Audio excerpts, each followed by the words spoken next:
gusto namin, actually ang gusto ni Bo, Avatar na theme. So gusto niya yung Magica, na ganyan kung mapapansin niyo yung colors of Avatar. And we wanted na simple lang siya, pero parang fairy tale pa rin, gano'n, di ba? So, pero simple, kaya hindi masyado, hindi ba yung ngayon yung parties, heavy yung mga ceiling na na design, na styling.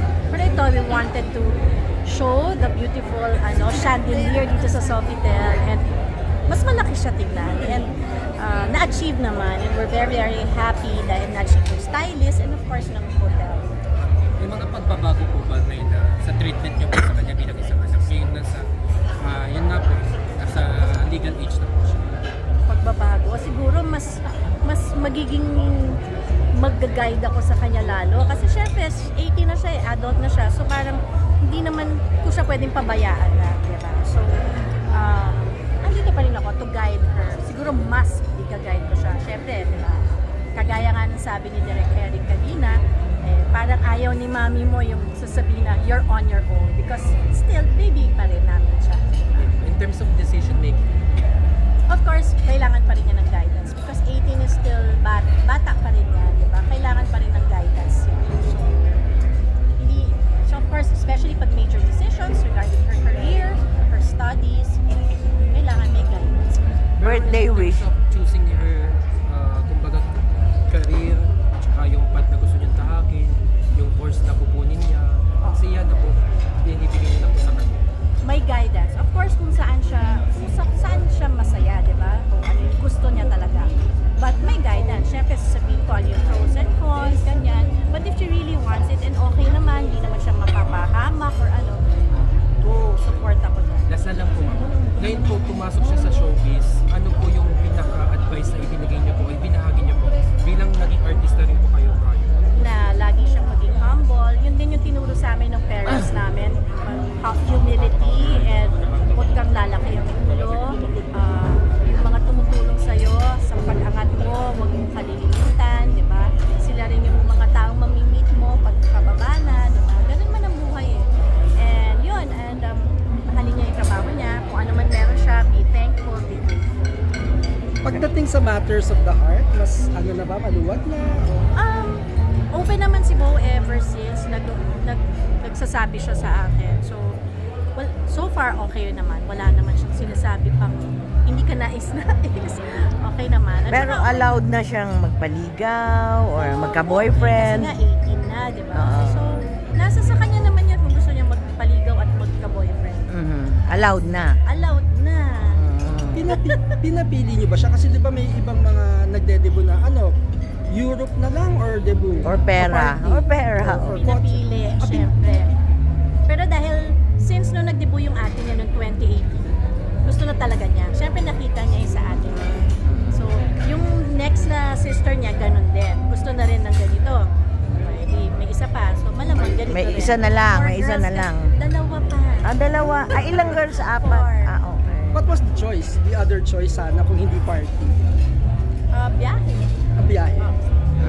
Or party na simple, na labas lang sila, Tapos gano'n, biyahe. club or whatever. Pero anong birthday wish mo sa kanya? Yung totoong gusto mo para sa kanya? Na maging happy siya. Maging happy siya, magawa niya yung gusto niyang gawin. Ganun lang naman eh. Gusto mo naman bilang nanay, laging happy and malusog ang anak mo. Do you get emotional thinking na lumalaki na yung mga kids mo? Kanina nga yung kahapon pa ako excited or parang kahapon pa lang nag-sink in, gano'n.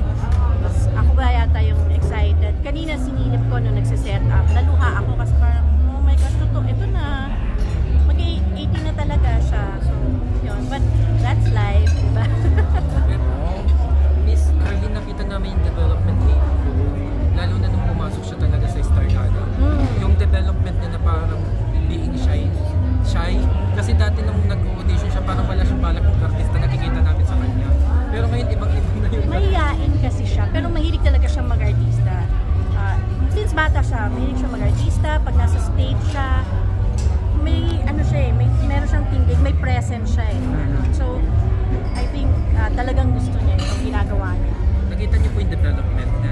Oo, and kita ko yung dedication niya, yung hard work niya, yung responsible siya. Pag may work, hindi siya na-delayed. Pag sumusunod siya sa mga mentors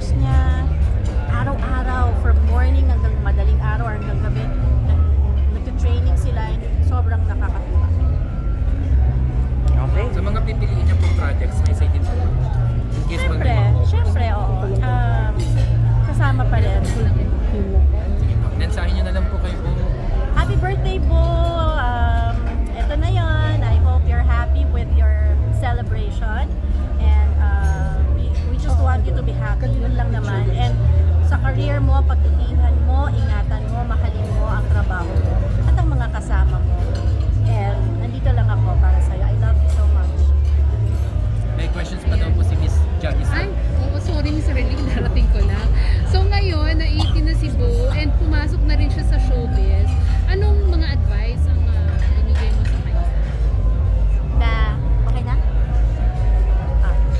Na advice, yun, kagaya na sabi ko kanina, stay humble, diba? Huwag lalaki ang ulo, and mahalin niya kung ano yung trabaho niya, pagbutihan niya pa ng gusto, kasi bago pa lang naman siya eh. So, marami pa siyang matututunan, and yun, marami pa siyang mga experiences na mapapasukan or mararanasan. So, yun, nandito lang si Mama para i-guide siya at supportahan siya. So far ba nakikita mong talagang nai-enjoy niyang showbiz?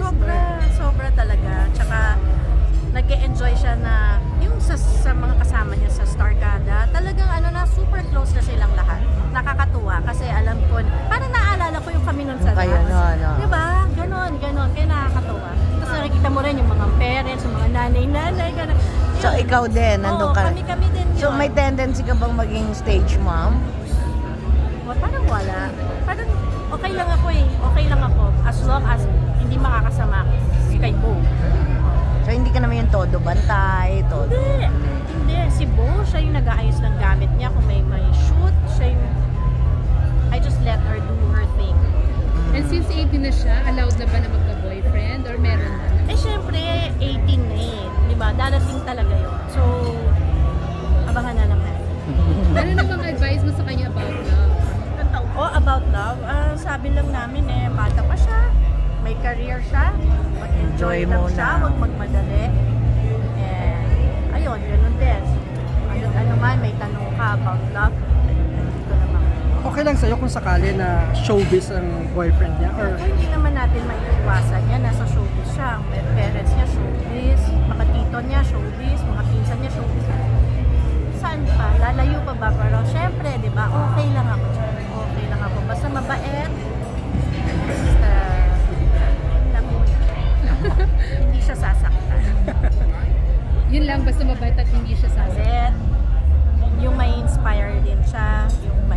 Yung magiging, may inspire siya na maging mabuti tao, mag-inspire siya magtrabaho, mag-inspire siya, alam mo yun, sa buhay. Yun, yung hindi yung parang nakakasagabal sa career or sa pag-aaral. Hindi yun. No. So far ba may naipakilala na si Bo? Wala. Pero may maakit na ng ligaw, nagpapaalam. Wala naman. And sa daddy niya, okay lang din. Maybe. Syempre, hindi Sa na